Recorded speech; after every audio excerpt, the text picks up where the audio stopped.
A black SUV screeched around the corner as a terrified young woman burst onto the crowded street. "Help!" she screamed. "Somebody, please help me!" Three masked men chased after her, shoving pedestrians aside. "Grab her!" one of them yelled. People watched in shock, but no one moved. Some stepped back, afraid of getting involved. Just as one kidnapper caught her arm, a wrench flew through the air. Clang! The heavy metal tool struck the man's wrist, forcing him to let go.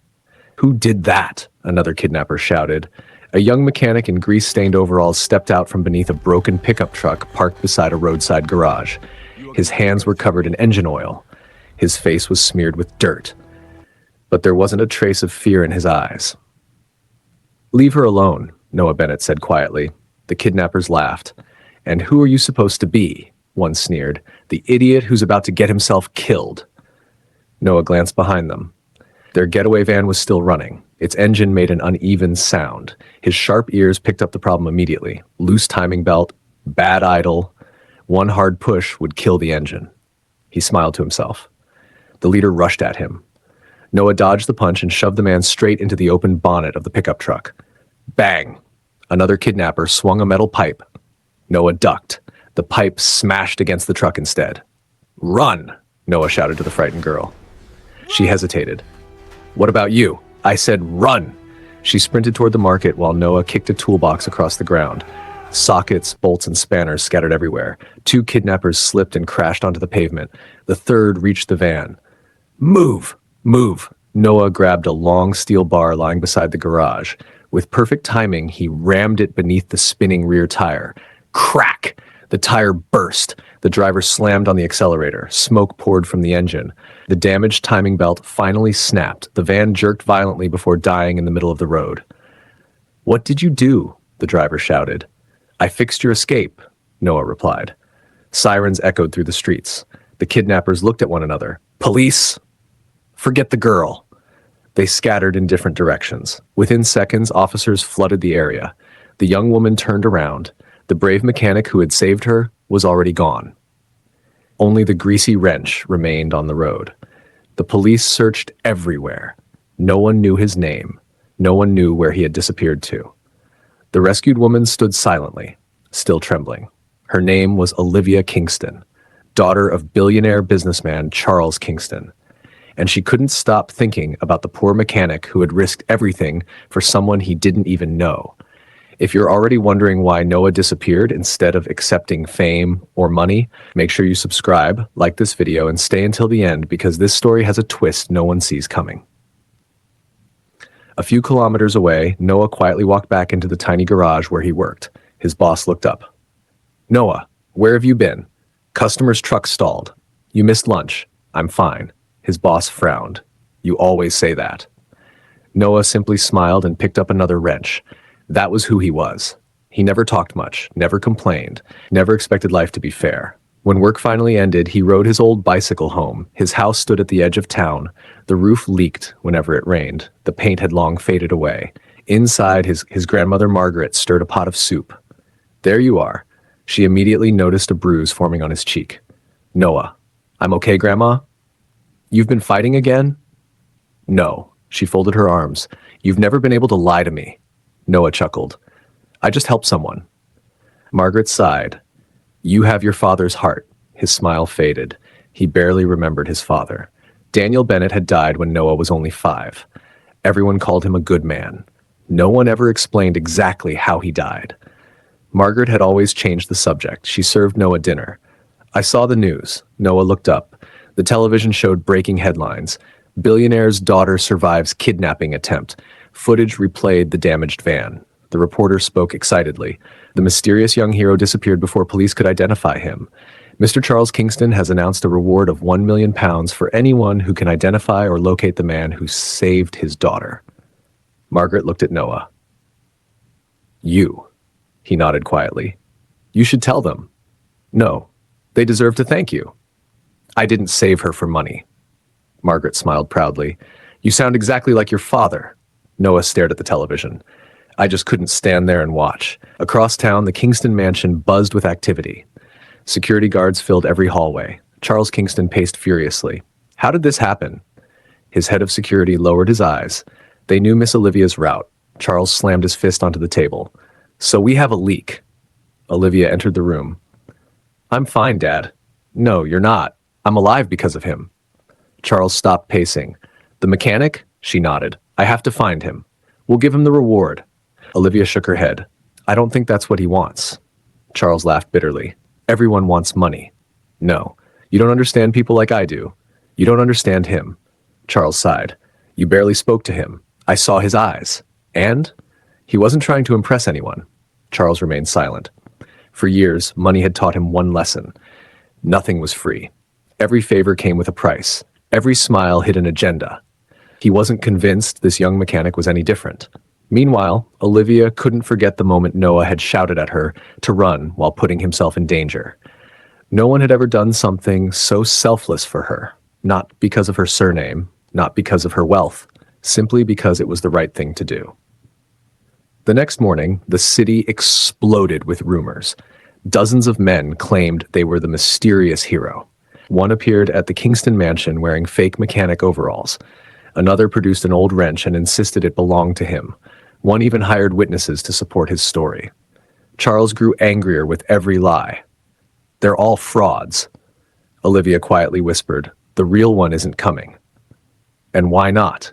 Because he never wanted to be found. Charles looked at her. For the first time, he wondered if his daughter might actually be right. Olivia refused to let the story end there. For 3 straight days, she replayed every second of the security footage from nearby shops. Most of the cameras had captured nothing useful. Some only showed the crowd running. Others showed the kidnapper's van speeding into the street before breaking down. Then one camera caught exactly 3 seconds. A young mechanic walking away with a toolbox over his shoulder. His face was partially visible. Olivia froze the frame. Zoom in. The technician enlarged the image. It gets blurry after this, miss? I don't care. Keep going. The image became grainy, but one thing remained clear. The logo on the back of his overalls. Bennett Auto Repairs. Olivia smiled for the first time since the kidnapping. I found you. The following afternoon, Noah lay beneath an old taxi, tightening a rusted bolt. His boss shouted from the office, Noah, someone's here asking for you. I'll be there in a minute. No, you need to see this. Noah rolled out from under the vehicle. The moment he stood up, he froze. Olivia Kingston stood in the middle of the garage. She wore simple jeans and trainers instead of designer clothes, but there was no mistaking who she was. Every mechanic stopped working. Customers stared. Someone whispered, that's the billionaire's daughter. Another muttered, what's she doing in a place like this? Olivia walked straight toward Noah. So, I finally found you. Noah wiped the grease from his hands with an old rag. You shouldn't be here. I've been looking everywhere. You found me. You disappeared. I had work. Olivia laughed softly. You almost died saving me, then went back to fixing cars? They still needed fixing. For a moment, neither of them spoke. Then Olivia's eyes filled with tears. Thank you. She stepped forward and wrapped her arms around him. The entire garage went silent. Even the sound of the air compressor seemed to disappear. Noah stood completely still. You don't have to thank me. I do. You were scared. I thought I was going to die. I'm glad you didn't. A mechanic nearby quietly pulled out his phone. Another customer did the same. Within minutes, pictures of Olivia hugging the poorest mechanic in town flooded social media. The internet exploded. The billionaire's daughter falls for poor mechanic. Is this true love or a gold digger's dream? Mechanic secretly dating billionaire's daughter? People who had never met Noah suddenly believed they knew everything about him. One television presenter laughed. Looks like the boy hit the jackpot. Another guest replied, these poor boys always know how to play the long game. Noah watched the reports in silence that evening. Margaret switched off the television. They know nothing about you. It doesn't matter. It hurts. A little. She placed a gentle hand on his shoulder. Your father used to say something. What? People who judge your shoes rarely know the road you've walked. Noah smiled sadly. I wish I remembered him better. Margaret looked away. So do I. Inside the Kingston mansion, Charles was far less pleased. He threw a newspaper onto the table. The front page showed Olivia hugging Noah. What is this? Olivia remained calm. A thank you, Charles scoffed. The whole country thinks you're dating him. So he's enjoying the attention. No, you barely know him. I know enough. Charles folded his arms. You've always had a kind heart, Olivia. That's why I'm worried. Worried about what? People using you. He never asked me for anything. Not yet. Olivia's voice hardened. He refused a £1 million reward. Charles hesitated. Maybe he's waiting for something bigger. Olivia stared at her father in disbelief. You really believe money is the reason behind everything? Charles sighed. You don't become a billionaire by trusting everyone. You also don't become a good man by doubting everyone. The words struck him harder than he expected, but his pride refused to let him admit it. A few months later, acceptance letters arrived across the city. Noah unfolded his slowly. His hands trembled. Congratulations. He blinked. His grandmother had read the first line before he could. You got the engineering scholarship. Noah laughed in disbelief. I actually did it. Margaret hugged him tightly. Your father would be so proud. Tears filled Noah's eyes. This changes everything. It certainly does. What if I don't fit in? You've never needed expensive clothes to belong anywhere. She smiled. You belong wherever your character takes you. The first day at Westbridge University felt like entering another world. Luxury cars lined the campus. Students arrived wearing expensive watches and designer outfits. Noah locked his old bicycle beside a row of sports cars. Several students laughed. Did that museum piece actually make it here? Another pointed at Noah's worn trainers. I've seen cleaner shoes in the rubbish. Noah ignored them and walked toward the engineering building. Then he heard a familiar voice. Noah, he turned. Olivia hurried across the courtyard. You got in! You too, she laughed. I was already here. I'm happy for you. So, we're classmates. Several students watched the conversation. One whispered, Does she actually know him? Another answered, That's the mechanic from the news. Within minutes, rumors spread across campus. By lunchtime, everyone had a different version of the story. He's pretending to be poor. No, he's already living in her mansion. I heard she's buying him a sports car. Blake Harrison, one of the wealthiest students in the university, overheard the gossip. He walked over with a smug smile. So you're the famous mechanic. Noah nodded politely. My name's Noah. Blake looked him up and down. I'll give you some advice. I'm listening. People like us? He gestured toward the wealthy students around him. Don't mix with people like you. Olivia stepped between them. Leave him alone. Blake smirked. I'm just protecting your reputation. I don't need your protection. You will when he starts asking for money. Noah finally spoke. I've never asked Olivia for anything. Blake laughed loudly enough for everyone nearby to hear. Not yet. The surrounding students burst into laughter. Olivia grabbed Noah's arm. Come on. As they walked away, Blake shouted after them. Just remember, mechanics don't become princes. Noah stopped for a second. Olivia looked at him. Ignore him. Noah smiled faintly. I'm used to people underestimating me. You shouldn't have to be, he shrugged. My grandmother says people eventually reveal who they really are. And what if they don't? They always do. Olivia looked at him with growing admiration. No matter how cruel people were, he never answered hatred with hatred. She had grown up surrounded by wealth, yet the richest person she had ever met was the boy with grease on his hands and almost nothing in his bank account. If you're enjoying this story so far, don't forget to like the video, subscribe to the channel, and let us know in the comments. Do you think Charles is protecting Olivia, or is he unfairly judging Noah because he's poor? Neither Noah nor Olivia realized that. Just across the campus car park, a man wearing dark sunglasses watched them from inside a black sedan. He lifted his phone. I've found her, he said coldly. And the mechanic? The man smiled. He's with her. A chilling voice answered from the other end of the call. Good. This time, neither of them escapes. Noah had no idea that danger had followed him to university. The next afternoon, he and Olivia left an engineering lecture together, laughing about a failed classroom experiment. I still think your design would have worked, Olivia said. It would have if someone hadn't connected the wires backwards. She laughed. You're blaming me? I'm stating a fact. Oh, really? She playfully nudged his shoulder. For the first time in months, Olivia felt almost normal. Then Noah noticed something. A black sedan. The same car had been parked near the campus entrance that morning. It was now slowly following them. His smile disappeared. Olivia? What? Don't look now. She immediately sensed the seriousness in his voice. "What is it? We're being watched." Before she could respond, the sedan's doors flew open. Two men rushed out. "Take her!" Noah reacted instantly. He grabbed Olivia's hand. "Run!" The kidnappers charged after them through the crowded campus. Students screamed and scattered in every direction. One attacker reached for Olivia. Noah spun around and tackled him to the ground. "Get to security!" he shouted. "But, go!" She hesitated only for a second before sprinting toward the administration building. The second attacker pulled out a knife. "You've become a real problem, kid." Noah picked up a fallen bicycle. Using it as a shield, he blocked the man's attack. Campus security guards came running. Sirens echoed once again. The attackers jumped back into the sedan and sped away before they could be caught. Breathing heavily, Noah watched them disappear. Olivia ran back and grabbed his arm. "You could have been killed? So could you." She looked at the fresh cut on his forearm. "You're bleeding. It's just a scratch." Tears filled her eyes. "You always say that." News of the second attack reached Charles Kingston within minutes. He stormed into the hospital where Noah was getting his arm stitched. "You!" Noah stood up. "Mr. Kingston." Charles looked furious. "Every time my daughter is around you, something happens." Olivia couldn't believe what she was hearing. "Dad!" "What?" "He saved me again." Charles ignored her. He stepped closer to Noah. "Tell me the truth."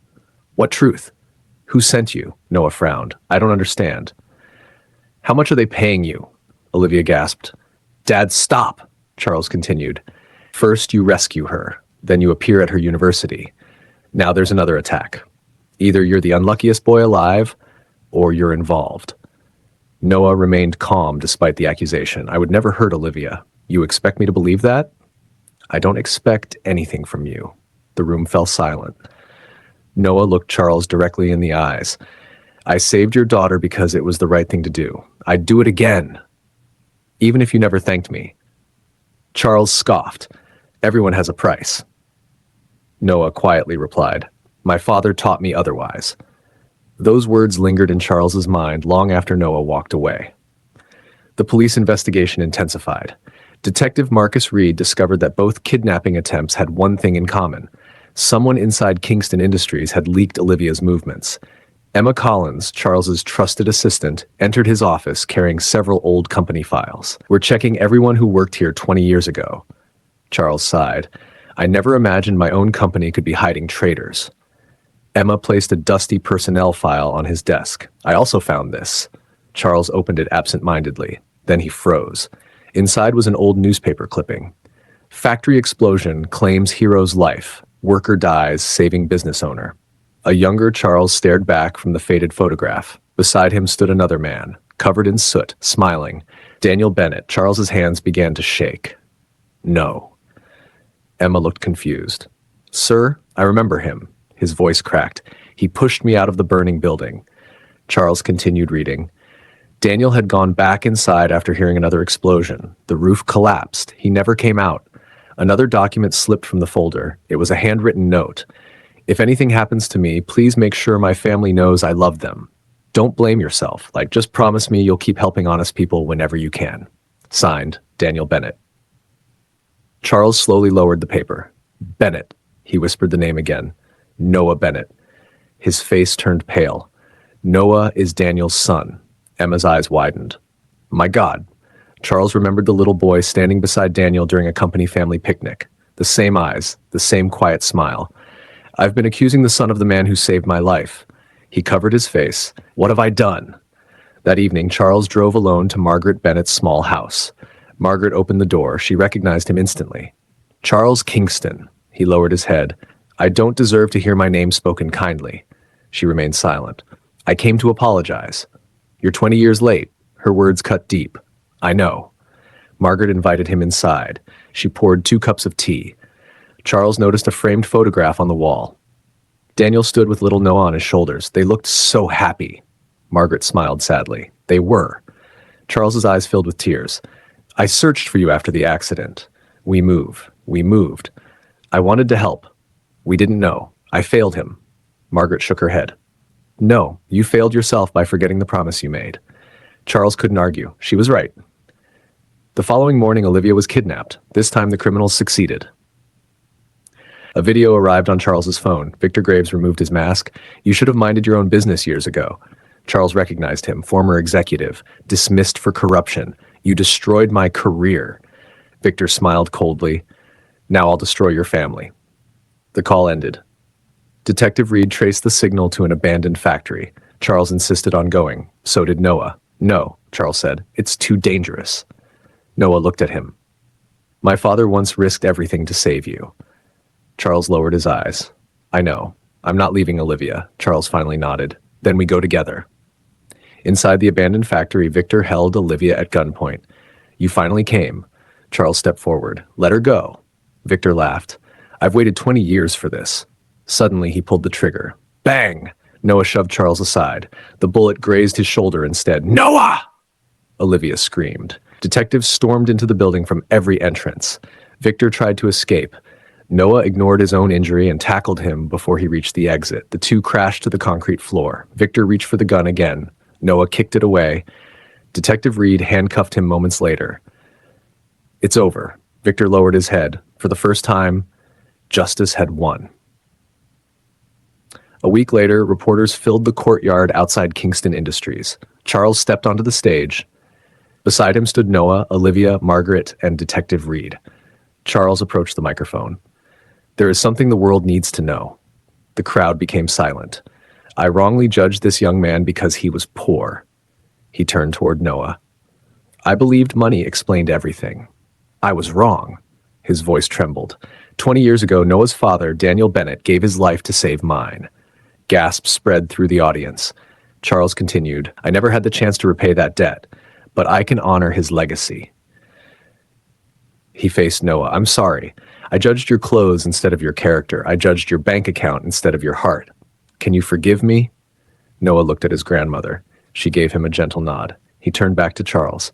"You don't have to bow to me, sir." Charles slowly shook his head. "No, I do." With tears in his eyes, one of the richest men in the country bowed before the poorest young man in town. The crowd stood in stunned silence. Then applause erupted. Many people wiped away tears. The same people who had mocked Noah now realized how wrong they had been. Weeks later, Noah graduated at the top of his engineering class. Charles established the Daniel Bennett Scholarship, giving hardworking students from poor families the opportunity to pursue their dreams. Noah accepted a position as the lead engineer at Kingston Technologies, not because of charity, but because he had earned it. Olivia stood beside him as they visited Daniel Bennett's grave. Noah gently placed a bouquet of flowers on the headstone. "I finally know the kind of man you were, Dad." He smiled through his tears. "I hope I've made you proud." Olivia slipped her hand into his. "You have." Noah looked toward the sky. His father had left him no fortune, no mansion, no inheritance, only a legacy of courage, honesty, and sacrifice. In the end, that legacy proved more valuable than all the wealth in the world. If this story touched your heart, don't forget to like this video, subscribe to the channel, and leave a comment telling us what lesson you learned from Noah's journey. Remember, never judge someone by their appearance or their bank account. Sometimes the poorest person in the room carries the richest heart.